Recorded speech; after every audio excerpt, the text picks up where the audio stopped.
Love you JC. এই ইউনিভার্সিটির সব থেকে কুৎসিত ছেলে হয়ে জেসিয়াকে প্রপোজ করার সাহস পাও কোত্থেকে? আমি যেন আর কখনো তোমাকে আমার চোখের সামনে না দেখি। Out of this university.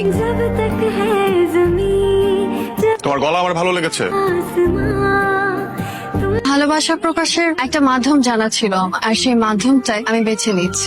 I love you Ash. How dare you? How dare you? How dare you propose to me like that in front of everyone? ক্যাম্পাসে সবার সামনে আমাকে নীল ডাউন করে প্রপোজ করছে। কে? একটা ফালতু মেয়ে। এই তুই জানো না আমি কে? I'm the talk of the town. R I'm one of the best singers right now. তুমি আমাকে প্রপোজ করছো? তোমার মতো 100টা মেয়ে প্রতিদিন আমার বাসার সামনে দাঁড়ায় থাকে, আর তুমি কে? হ্যাঁ, কি মনে করো নিজেকে তুমি? 2 দিন ঘুরছি ফিরছি, মাথায় উঠে গেছে। You think I'm in love with you? তোর মতো এরকম 10টা মেয়ের সাথে আমি ঘন্টায় ঘন্টায় প্রেম করতে পারি, কিন্তু না, আমি যদি তোর মতো মেয়ের সাথে প্রেম করি তাহলে আমার স্ট্যান্ডার্ডে প্রবলেম হবে, আমার স্টেটাসে প্রবলেম হবে। যাও যাও। শোন মা, মানুষ অনেক সময় মনের বিরুদ্ধে গিয়েও অনেক কাজ করে, তখন সে কোনো দোষ না করেও কিন্তু অনেকের চোখে দোষী হয়ে যায়। আমাকে এইভাবে ইনসাল্ট না করলে হতো না। আশিক ছেলেটা মনে হয় অনেক অভিমানী। যা কিছু হয়েছে সব ভুলের জন্য হয়েছে। তুই একটা কাজ কর, তুই কয়েকটা দিন সিডনিতে গিয়ে তোর খালামণির বাড়িতে ঘুরে আয়, দেখবি ভাল লাগবে। আমার কিছু ভালো লাগছে। সময় সবকিছু ঠিক হয়ে যায়। আকাশে মেঘ করলে বৃষ্টি তো একটু হবে।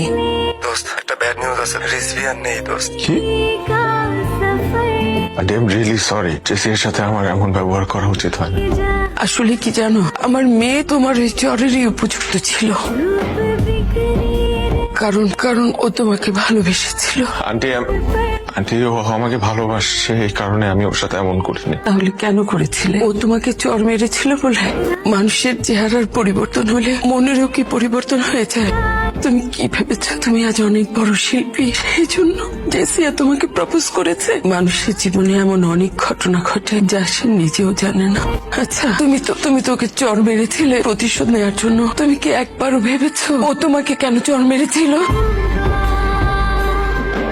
আমি তোমাকে ক্যাম্পাসে একটা ছেলের কথা বলেছিলাম না, যার দাঁত উঁচু, দেখতে যেন কেমন, সেই ছেলেটা? মা আমি না তোমাকে বলেছি তুমি ওকে এসব বলবা না। ওমা, আমার কি দোষ? তুই তো এভাবে বলেছিস আমাকে, বলিসনি? আমি তোমাকে বলেছি ও দেখতে এমন, কিন্তু ওর কিছু কিছু কাজ আমাকে এত অবাক করছে। মানুষ এমনও হয়। ওকে আবার তোর পছন্দ হয়ে যায়নি তো? আচ্ছা মা, ভালো লাগার ভালোবাসা কি এক? ও, তুমি ভুলে গেছো তুমি আরমান খানের মেয়ে। তোমার কাছে তো ঘরের পোষ্য প্রাণীও ভালো লাগে। পাপা তুমি যা ভাবছো ওরকম কিছুই না। আমি কিচ্ছু ভাবি না। তুমি আমার একমাত্র মেয়ে, তার মানে এই নয় তুমি যা ইচ্ছে তাই করে বেড়াবে। তুমি আমার আত্মসম্মানে আঘাত করবে, আমার মাথা হেট করবে, আর সব বাবার মতো তোমাকে এত কিছু বোঝানোর সময় আমার নেই। পাপা তুমি How dare you! ভুল বুঝতেছো। তুমি খুব ভালো